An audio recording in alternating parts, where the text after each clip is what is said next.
Assalamualaikum warahmatullahi wabarakatuh. Perkenalkan, nama saya Muhammad Faditya. Saya dari Fakultas Hukum Universitas Surya Kencana. Di sini saya akan sedikit membawakan materi yang telah dipaparkan oleh dosen pengampu saya, Dr. Haji Hani SMA, dan juga asisten dosennya Bapak Dr. Reni Aryadi SMA. Itu alasan penghapus pidana bab 7.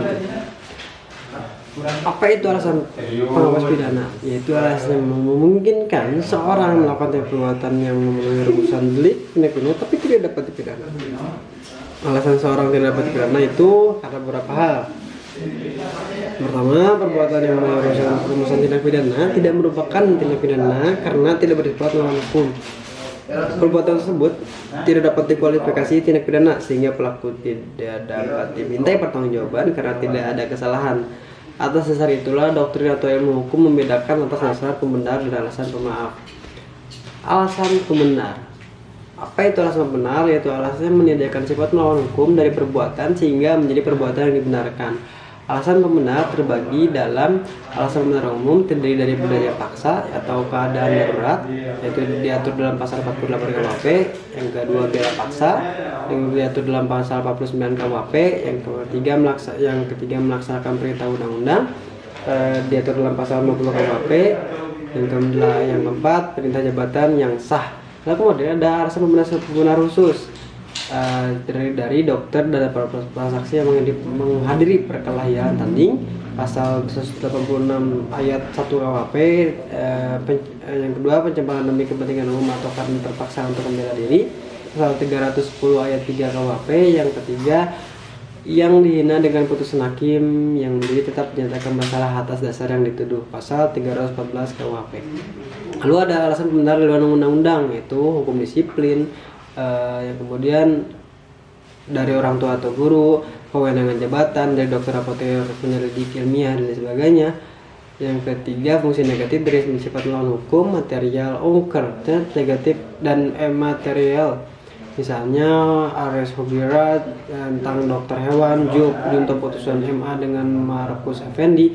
Kemudian ada alasan pemaaf, yaitu alasan menindakan kesalahan pelaku tindak pidana sehingga pelaku yang melakukan perbuatan yang bersifat melawan hukum tidak dipidana karena ada kesalahan. Dalam pemaaf ini terdapat alasan pemaaf umum, yaitu ketidakmampuan bertanggung jawab, daya paksa dalam arti sempit, daya paksa yang melampaui batas, perbuatan yang tidak sah.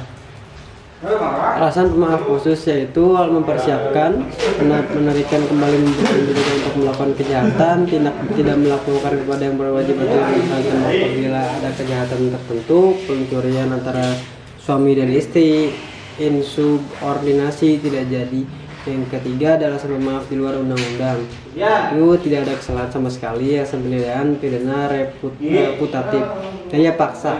Dan kemudian daya paksa. Daya paksa ini adalah setiap kekuatan, setiap paksaan, setiap tekanan yang tidak dapat ditahan. Ada daya paksa absolut, yaitu daya paksa yang sama sekali tidak dapat ditahan baik secara fisik maupun psikis. Kemudian ada daya paksa relatif, yaitu daya paksa yang masih dapat ditahan dengan perbuatan lain tetapi yang bisa ditahan melakukan perbuatan lawanan sehingga tidak perlu dilawan.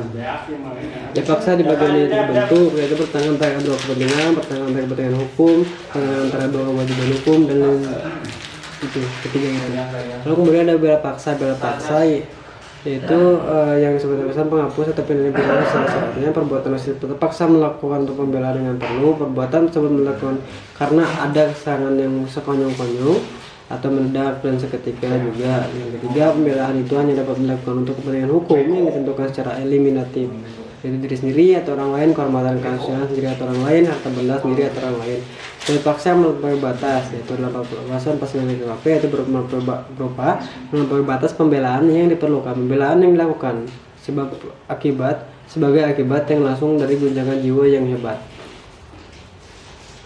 Kemudian melaksanakan ketentuan undang-undang, itu sebut juga wajib poskrip yang diatur dalam pasal 50 KUHP. Syarat melaksanakan perintah undang-undang adalah harus ada perbuatan melaksanakan undang-undang untuk kepentingan umum, perbuatan tidak terbatas tepat perintah undang-undang tapi juga ada atas wewenang yang diberikan undang-undang, perbuatan harus dipatut, wajar dan masuk akal.